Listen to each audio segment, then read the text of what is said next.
Hi viewers, welcome to our channel. మరి ఏపీలో ఎన్నికలు నిన్న సక్సెస్ఫుల్గా అయితే జరిగిపోవడం చూస్తున్నాం. అయితే కొన్ని వాగ్వాదాలు, అల్లర్లు ఇవన్నీ కూడా చూస్తాం. అసలు ఏపీలో మరి ప్రజల రెస్పాన్స్ ఏ విధంగా ఉంది, ఏ విధంగా ఎన్నికలు జరిగాయి, దానిపైన రివ్యూ తెలుసుకోవడానికి ప్రజెంట్ మనతో పాటు సీనియర్ జర్నలిస్ట్ ఇమ్మంది రామారావు గారు ఉన్నారు. వారితో డిస్కస్ చేద్దాం. సార్ నమస్కారం. సార్ నమస్తే బాబు. సార్ మరి నిన్న ఏపీలో ఎన్నికలు అయితే ముగిసిపోయాయి కదా సార్, మీ సమీక్ష ఏంటి, మీ రివ్యూ ఏంటి మొత్తం ఎన్నికల పైన? ఎవరు గెలిచే అవకాశం ఉందంటారు సార్? అంటే ముందు ఎన్నికలు ఎలా జరిగాయో అన్నది చెప్పుకుంటే గెలిచే అవకాశాల కోసం తర్వాత చెప్పుకుందాం. Okay sir. ఈ ఎన్నికలు అంటే ప్రపంచవ్యాప్తంగా ఉన్నటువంటి తెలుగు వారి దృష్టి అంతా ఉంది. ఈ ఎన్నికలు మాత్రం ప్రత్యేకమైన ఎన్నికలని చెప్పుకోవచ్చు. ఎందుకంటే ఇక్కడ ఈ 5 ఏళ్ల పాలనలో వైసీపీ వాళ్ళు కొన్ని తెలుసో తెలియకో, ఇప్పుడు ఎందుకంటే జగన్మోహన్ రెడ్డికి పరిపాలన తెలియదు. ఆ తెలియని పరిపాలనని ఆయన ఎలా భ్రమపడ్డాడంటే, తాయిలాలు అందరికీ అందించినట్టయితే వాళ్ళు అంటే ఒక 1వ తారీఖు మార్నింగ్ పెన్షన్ ఇచ్చినట్టయితే మర్చిపోలేరు కదా. ఇట్లాంటి తాయిలాలు ఉన్నాయి కదా, అమ్మఒడి అది ఇదని చెప్పారు కదా.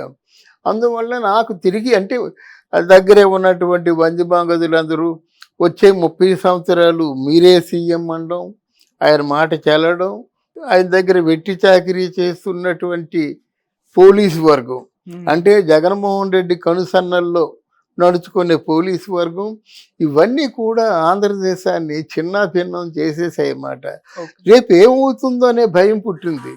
ఎందుకంటే ప్రభుత్వ ఆస్తుల్ని తనఖా పెట్టడం, రాబోయే రోజుల్లో తాగబోయే దాని మీద కూడా 25,000 కోట్ల రూపాయలు అప్పు తీసుకోవడం, ఋషికొండ లాంటి ఋషుల ప్రాంతాన్నేమో కబ్జా చేయడం, 100,000 కోట్లతో బిల్డింగ్లు కట్టేయడం, తర్వాత ఏమో ఏ ఫండ్ దేన్ని తెచ్చాడో దానికి ఉపయోగించకుండా తన ఇష్టారాజ్యంగా ఫండ్స్ ఉపయోగించడం, ఎన్నికల ముందు కూడా 14,000 కోట్ల రూపాయలు పంచడానికి సిద్ధంగా ఉండడం, దాన్నేమో ఈసీ తిరస్కరించడం, అన్ని అడ్డగోలు పనులు చేయడం వల్ల ప్రజల్లో కూడా ఒక విధమైనటువంటి నిరాశ వచ్చింది. ఆ ప్రజల్లో వచ్చిన నిరాశని ది సీజనల్ హీరో ఎవరంటే పవన్ కళ్యాణ్ జనంలోకి బాగా తీసుకెళ్ళాడు. ప్రజల్లో ఎలాంటి నిరాశ నిస్పృహలతో ఉన్నారో, రేపు ఆంధ్రదేశం ప్రజలకి ఏం మిగలబోతుందో, అసలు 5 ఏళ్లలో డెవలప్మెంట్ అంటూ ఏమీ లేకపోయినట్టయితే ఆంధ్రప్రదేశ్ ఏమైపోతుందో అని ఈ ఉన్న నగ్న సత్యాల్ని చాలా బాగా చెప్పగలిగాడు పవన్ కళ్యాణ్. తర్వాత ఇంతవరకు చాలామంది రాజకీయ నాయకులు వచ్చినప్పటికి కూడా Pawan Kalyan style of speech ఎవరూ ఇవ్వలేదు. ఎందుకంటే ఆవేశపడుతున్నప్పుడు ఆయన నిజంగా మొత్తం నవనాళ్ళు ఆయనకి కదిలిపోతాయి అన్నమాట. ఇక్కడ అంటే ఆ మనసుతో చెప్పే మాటలు, నాభిలోంచి వచ్చే మాటలు చాలా బాగా జనంలో మంచి మార్పుని తీసుకొచ్చాయని చెప్పొచ్చు. ఈ మార్పుకు అనుగుణంగా దేశ విదేశాల్లో ఉన్నాళ్ళు, పక్క రాష్ట్రాల్లో ఉన్నాళ్ళు, తెలుగువారికి ఆంధ్రాలో ఓటు ఉన్నవారు అందరూ కూడా వెళ్ళారు. చాలా కష్టం మీద వెళ్ళారు మాట. పాపం అసలు సీట్లు లేకపోయినా నిలబడి వెళ్ళారు మాట. దీని ప్రధాన కారణం ఏంటంటే అక్కడ జగన్మోహన్ రెడ్డి తాలూకు తొందరపాటు, లేదా తెలియనితనం, లేదా నిరంకుశత్వం. ఇక్కడేమిటంటే చంద్రబాబు నాయుడు ఉన్నప్పుడు ఏ రేంజ్లో అభివృద్ధి చేశాడు, తర్వాత ఏ రేంజ్లో పడిపోయింది. సంవత్సరానికి ఒక 2 లక్షల మంది ఇంజనీర్స్ రోడ్డు మీద పడుతున్నారు డిగ్రీలతో. అంటే ఏమిటి, 5 సంవత్సరాల్లో 10 లక్షల మంది ఇంజనీర్లు ఉన్నారు.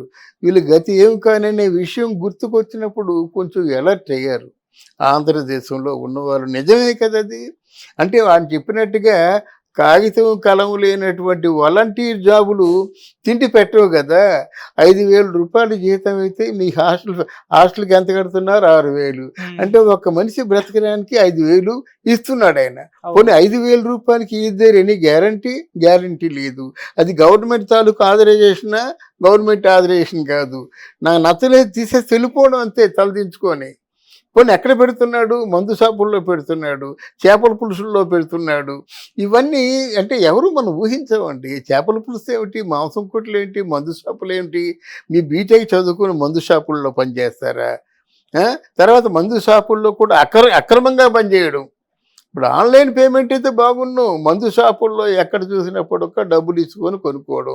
ఈ డబ్బులు ఎవరికి వెళ్తున్నాయి? సరాసరి ఎక్కడి నుంచి అయితే సరుకు వస్తుందో అక్కడికి వెళ్తున్నాయి. సరుకు ఎక్కడి నుంచి వస్తుంది? వాళ్ళ బినామీ పేర్లతో, ముఖ్యమంత్రి గారి బినామీ పేర్లతో ఎవరో ఇస్తున్నారు దీంట్లో.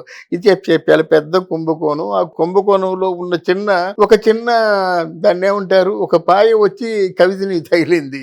పాపం తిహార్ జైల్లో ఉంది, కానీ వాళ్ళు ఇంకా అలాగే ఉన్నారు. వాళ్ళకి కూడా మూడినప్పుడు మూడుతుందన్నమాట. అయితే ఇక్కడ ఏమైందంటే ఇంత నిరంకుశత్వం వచ్చింది కనుక జనాలు వచ్చారు, వాళ్ళు ఓట్లు వేశారు. ఓట్లు వేయడం మామూలు కాకుండా అర్ధరాత్రి 12 గంటల వరకు పిఠాపురంలో ఓట్లు వేశారు. కేవలం జగన్ మీద ఉన్నటువంటి వ్యతిరేకతే ఇంతమందిని కదిలించింది, ఉన్న ఊళ్ళకి చేర్పించింది, ఓట్లు వేయించింది. అయితే చెదురుమెదురుగా చిన్న చిన్న సంఘటనలు జరిగినప్పుడు కూడా నేను అనుకున్నట్టుగా జరగలేదు. చాలా పెద్ద హింస జరుగుతుంది అనుకున్నాం. నేను 4 మాసాల ముందే చెప్పాను, చాలా హింసాయుతంగా ఉంటుంది, గూడెంలే తగలబెట్టేస్తారు, ఆ మనుషులు తీసుకుపోతారు అని చెప్పేసి. అక్కడ వైసీపీ పార్టీలో ఉన్న జగన్మోహన్ రెడ్డి కూడా టక్కు టమార విద్యలన్నీ ప్రదర్శించాడు. సామాధాన భేద దండోపాయాలన్నీ ప్రయోగించాడు. అనుకోకుండా ఎలక్షన్ ముందు ఆ కేంద్ర ప్రభుత్వం వాళ్ళు ఇచ్చినటువంటి గట్టి సూచనల మేరకు జగన్మోహన్ రెడ్డి అష్టదిగ్బంధంలో పడిపోయాడు. పోలీసు అంటే హయ్యర్ అఫీషియల్స్ సహకరించడం లేదు. మిగతా వాళ్ళు కూడా భయపడ్డారు. ఎక్కడైనా కనిపించినట్టయితే అంటే పొరపాటు చేస్తూ, తగలబెడుతూ, రిగ్గింగ్ చేస్తూ, అంటే పోలీసులు చాలా నిఘా వేసి ఉన్నారనేటువంటి భయం చాలామంది పట్టుకుంది. ఏదో మొత్తానికి ఆవేశాలతో మందు తాగి ఉంటారు, ఆవేశాలతో ఒకరినొకరు కొట్టుకోవచ్చు, కానీ జనాల్లో ఎమ్మెల్యే ఓటర్ను కొట్టడం కొంచెం వైరల్ అయిందన్నమాట. సరే, ఓవరాల్గా చూసినట్టయితే ఆంధ్రదేశం వెళ్ళినటువంటి ప్రజలందరూ కేవలం పవన్ కళ్యాణ్కి, చంద్రబాబు నాయుడికి ఓటు వేయడానికి వెళ్ళారు, ఓటు వేశారు. ముఖ్యంగా జగన్మోహన్ రెడ్డి కాన్సన్ట్రేషను చంద్రబాబు నాయుడు మీద కూడా లేదు. పవన్ కళ్యాణ్ని ఓడించినట్టయితే ఆ పార్టీ విచ్ఛిన్నం అయిపోతుంది. తర్వాత నన్ను ప్రశ్నించే వాడికి ఎవడు లేడు. చంద్రబాబు నాయుడు జైల్లో కూడా పెట్టాడు కదా, అప్పుడు చంద్రబాబు నాయుడు సపోర్ట్ ఇచ్చేటువంటి మగాడు ఎవరు లేరు కదా, ఎక్సెప్ట్ పవన్ కళ్యాణ్. అందువల్ల నా దృష్టి అంతా పవన్ కళ్యాణ్ మీద ఉంది. ఆయన్ని లేకుండా చేద్దాం అనుకున్నాడు, అదే ఆయన పాలిటిక్స్ శాపమైంది. ఇప్పుడు మామూలుగా తీసుకునే నిర్ణయం ఏదో కొంచెం రాజకీయంగా తీసుకుంటే బాగుంది, కానీ లేదు ఎన్ని వేలు ఖర్చు పెట్టైనా వాడిని తీసేయమంటే ప్రజల్లో వ్యతిరేకత వస్తుంది. ఆయన నీకేం చేశాడే తీసేస్తా అంటున్నావు, నువ్వు లక్షల కోట్లు సంపాదించా కదా అంటే ప్రజల్లో వ్యతిరేకత వచ్చే విధంగా ముందే మాట్లాడాడు. వాళ్ళు జాగ్రత్త పడిపోయారు. ఇప్పుడు ఎట్టి పరిస్థితుల్లో మన చంద్రబాబు నాయుడు తాలూకు రాజకీయ చతురత ఏమిటంటే పవన్ కళ్యాణ్ని తీసేస్తాడు ఎక్కడున్నా సరే. ఇక్కడ ఏం చేయాలి? పిఠాపురంలో వర్మ గారు ఉన్నారు. వర్మ గారు ఇండిపెండెంట్గా ఉంటూనే ఆయన గెలిపించేస్తాడు. ఇది పవన్ కళ్యాణ్ తాలూకు బ్యాచ్ కూడా కలిసినట్టయితే మంచి మెజారిటీ వస్తుందని ముందు చూపుతో ఆల్మోస్ట్ ఆల్ వర్మ గారికి అప్పచెప్పాడన్నమాట. వర్మ నీ చేతుల్లో పెడుతున్నానని ఆయన చెప్పడం, మీకేం బంగారుపల్లిలో పెద్ద విజయాన్ని అందిస్తానని నేను చెప్పడం, వాళ్ళిద్దరి మధ్య ఏదో అండర్స్టాండింగ్స్ ఉంటాయి కదా. మొత్తం ఓవరాల్గా అంతా సవ్యంగా జరిగింది కనుక ఈ ఎన్నికల్లో the hero of the season election is Pawan Kalyan. ఆయన మీద చంద్రబాబు నాయుడు మీద కొంత విశ్వాసం ఉంది, డెవలప్ చేస్తాడనే ఉద్దేశంతో. అది కూడా కలిసి వచ్చిందన్నమాట. ఈయనుంటే ఉన్నది పూర్తిగా తాకట్టు పెట్టేస్తాడు, మనకేం మిగలదనేటువంటి ఆలోచన కూడా అందరికీ వచ్చింది కనుక ఓవరాల్గా వాళ్ళందరూ కూడా అంటే ఓటరు విజయం సాధించినట్టుగా చెప్పాలి.